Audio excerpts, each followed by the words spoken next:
Omubaka w'ekibuga Mityana Francis Zaake Butebi aweze nti waakukuba abatwala ebyokwerinda mu mbuga z'amateeka lwa kumukakkanako ne bamutulugunya bwe yali akwatiddwa olw'okugabira abatuuze emmere mu munisipaali gy'akiikirira.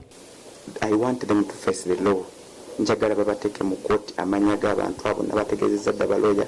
Zaake anokoddeyo abamu ku bakungu okuli n'akulira ekitongole ekikese ekya CMY baalumiriza okumutulugunya ennaku ze yamala nga mukwate. His deputy, that is Zaake Asimwe. I also told them about Tracy Amadan. I also informed them about that same boss is called Eli, the other name Womanya, yes.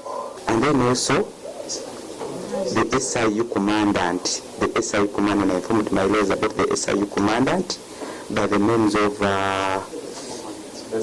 yes, Womanya, that is Womanya, the same, yes. Wabula wadde nga yatulugunyizibwa akalambidde nti wakutandikira we yakoma era n'awakanya ebyogerwa nti yagana okussa omukono ku mpapula ezimukkiriza okweyimirirwa.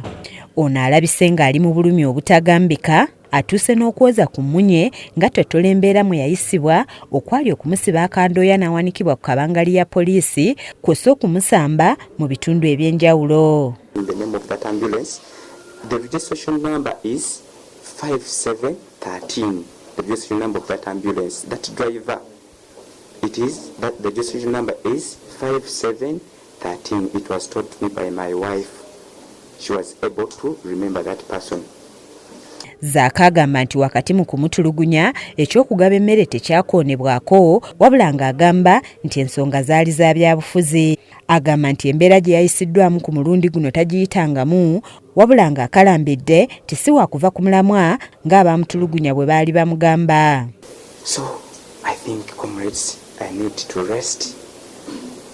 Agamba nti si waakuleka bakuumaddembe kutulugunya bannayuganda ate ne basigala nga bayinaayina era nga wakukuba abakulu b'ebyokwerinda mu mbuga okuli Abel Kandiho wamu n'akulira ekitongole ekikesi ekya poliisi ekireka. The CMY boss and his deputy.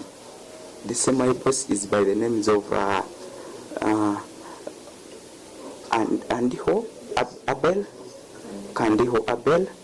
Wabula bino we bijjidde ng'omwogezi wa poliisi Fred Enanga avuddeyo n'ategeeza nga bwe batandise okunoonyereza ku nsonga ez'okutulugunya omubaka Zaake.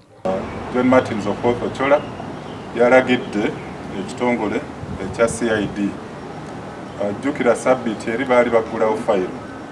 Ne gye buli eno Zaake tasobola kulaba bulungi wadde okwewanirira wabula ng'abasawo mu ddwaliro e Lubaga bakola butaweera okulaba ng'ajjanjabibwa ddengulu.